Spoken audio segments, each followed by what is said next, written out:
da série de livros de romances de Emmanuel, Renúncia, psicografia de Francisco Cândido Xavier, pelo Espírito Emmanuel.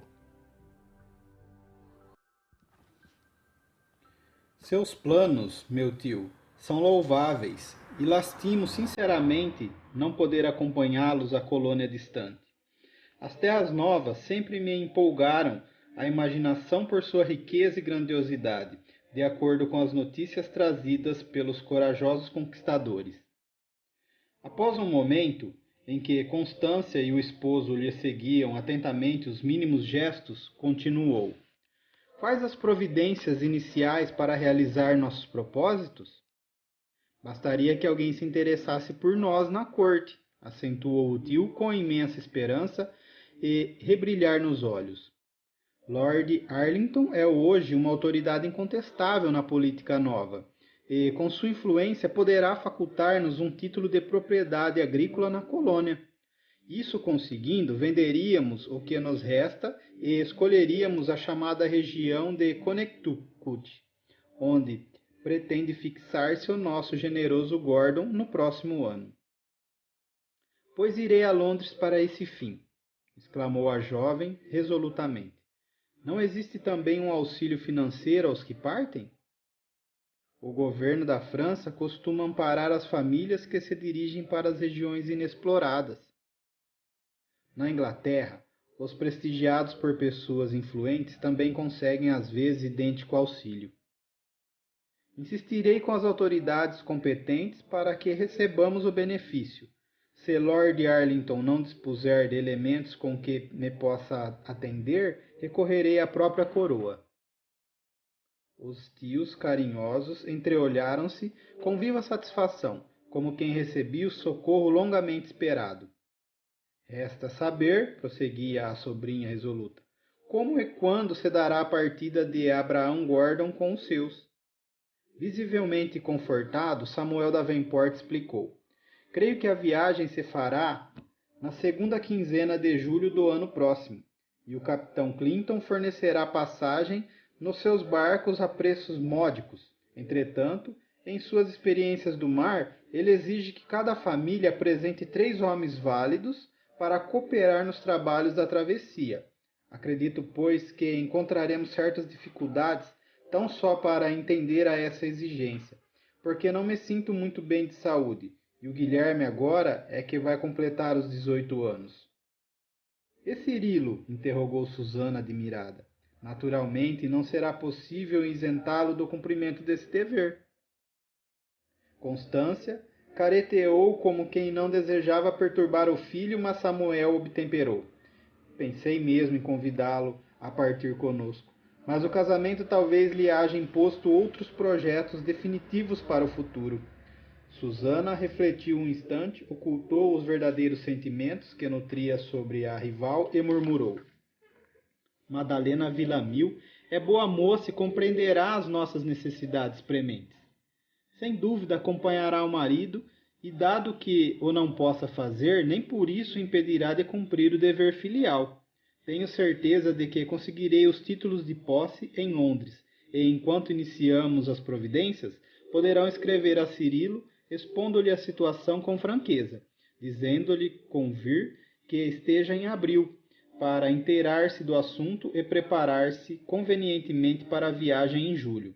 Até a primavera terá gozado bastante a sua lua de mel, e não é muito se lhe peça o comparecimento em Belfast daqui a 3 ou 4 meses.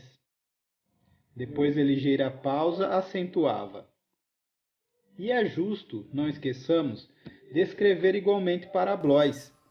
Em seu profundo potencial psicológico, estava certa de que Cirilo não deixaria de aconselhar-se com o tio e concluía.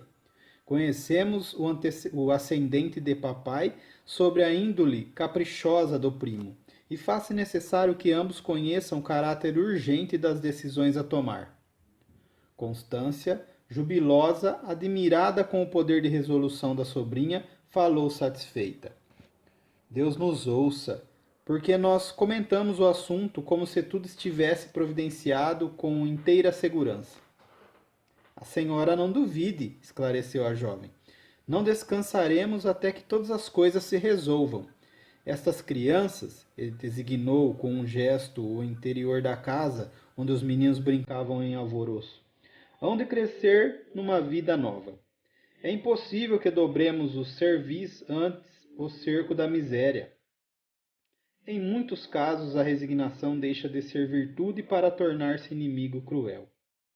Em seguida, quando o véu da noite se fechara de todo, transferiram a conversação para a sala espaçosa do fogão de inverno, onde Samuel, muito depois de se haverem recolhido, a sobrinha e a esposa, ainda permaneceu largo tempo a meditar, como se conversasse com as achas ardentes daquela amada lenha do Ulster, que encerrava para o seu espírito um escrínio sagrado de inesquecível tradições. Somente após o ano bom, Susana se dirigiu para Dublin, onde tomou uma embarcação que saía do canal de São Jorge com destino aos portos da Mancha. Partia em busca das concessões de Londres, interessada e esperançosa, depois de haver orientado os tios com relação às missivas endereçadas a Paris e Blois. E assim, em fevereiro de 1663, as cartas de Belfast mudavam as perspectivas entre os cônjuges venturosos. Cirilo leu, emocionado, a carta paterna que lhe falava dos enormes prejuízos e infortúnios experimentados e da resolução de partir para a América, à procura de valores novos, suplicando o seu amparo filial em tão graves circunstâncias. Insistia para que os acompanhasse na viagem, ainda que não pudesse transferir-se definitivamente com a jovem esposa para o Novo Mundo. Calculava que bastariam alguns meses de cooperação e poderia voltar e reassumir as obrigações que o retinham na capital da França. Samuel sugeria carinhosamente que a esposa o acompanhasse na longa viagem, empreendida para a tranquilidade de todos. Quanto aos encargos de ordem material, esperava compensá-lo, doando-lhe parte do produto da venda do resto de sua propriedade rural na Irlanda do Norte. Madalena, por sua vez, mostrava-se fundamente sensibilizada. Constância enviou-lhe carinhosa carta na qual lhe rogava assistência e auxílio moral para a transferência desejada, destacando o obséquio que a nora lhes prestaria favorecendo a partida de Cirilo, de maneira a lhes atenuar o rigor dos inúmeros trabalhos.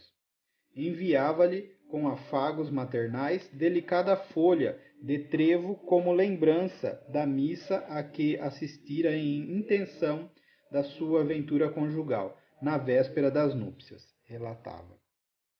Mãe afetuosa, as enxaquecas do marido, as necessidades dos filhinhos. Procurava, enfim, convencer a nora de que deveria partir também com eles, e fazia-lhe sentir que sua casa era igualmente da nora, a qualquer tempo. A jovem esposa de Cirilo chorou, emocionada ao receber as confidências da sogra. Se fosse possível, teria partido para Belfast naquele mesmo dia, a fim de confortá-la, mas não podia considerar sequer a possibilidade de uma visita ao Ulster nos meses próximos, porque Dona Margarida piorara muito do seu velho mal cardíaco.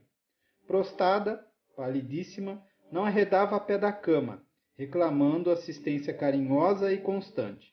Por vezes, as dipneias sobrevinham noites seguidas, agravando-lhe os padecimentos atrozes. Que fazer em face de tão angustiosos obstáculos? Ao crepúsculo desse dia, de notícias singulares em que as emoções agradáveis se haviam misturado largamente com a dor, Cirilo e Madalena encaminharam-se ao templo de Nossa Senhora, Notre-Dame, ansiosos por uma inspiração que lhes aliviasse a alma inquieta.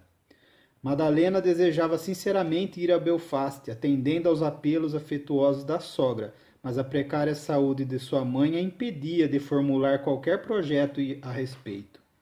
Afinal de contas, dizia Cirilo, sob o manto estrelado do céu, que sempre lhe enchia de escancaramento o espírito sonhador.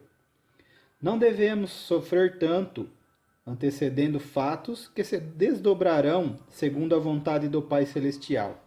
Somente partirás em março, e até lá, quem sabe? Ele, porém, não lhe acatava os argumentos afetuosos com o habitual bom humor. Sem poder explicar o que lhe ocorria no íntimo, permanecia taciturno, alheio às suas costumeiras características de resolução.